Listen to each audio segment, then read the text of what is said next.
ये देश मुसलमानों का नहीं है। इस देश से मुसलमानों का इतिहास मिटा देना चाहिए, क्योंकि मुसलमानों ने तो 1947 में पाकिस्तान ले लिया था। अब इन मुसलमानों का हमारे भारत देश में कोई वजूद नहीं है। कुछ नफरती चिंटू दिन रात ऐसी नफरत फैलाते हैं। चलिए आज मैं उनको मुंह तोड़ जवाब दे देती हूँ। चलो अपनी नफरत का डस्टर उठाओ और जरा ब्लैक बोर्ड साफ करना शुरू करो।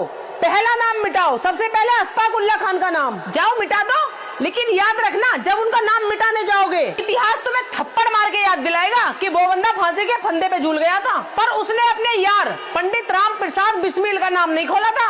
इसे कहते हैं वतन परस्ती और दोस्ती, जो तुम्हारी नफरत की छोटी सोच में कभी फिट नहीं बैठेगी।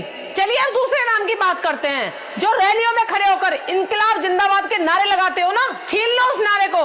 वो नारा देने वाले कोई और नहीं, वो हजरत मोहानी थे। अब आप ही बताओ, अब क्या करोगे? नारा लगाना छोड़ दोगे या गूंगे बन जाओगे?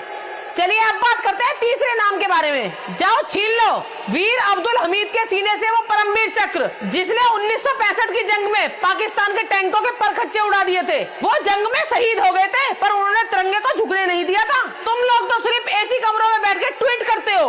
उन्होंने तो बॉर्डर पर वतन के लिए खून बहाया था। चलिए अब बढ़ते हैं अगली नाम की तरफ। Missile man doctor APJ Abdul Kalam. मिटा दो उनके सारे प्रयोगों को, उनकी पूरी टेक्नोलॉजी को।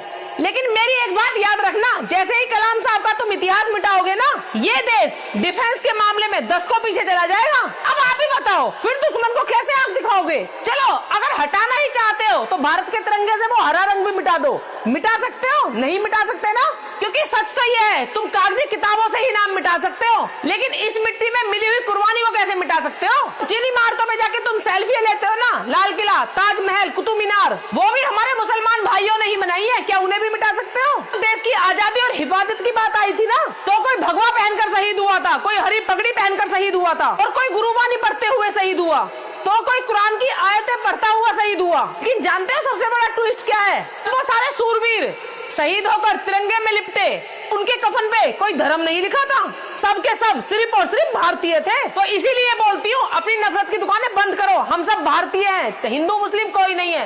दोस्तों अगर आप भी मेरी बात से सहमत हो तो कमेंट में अपनी राय जरूर लिख के जाना और इस वीडियो को शेयर कर देना। जय हिंद, जय भारत।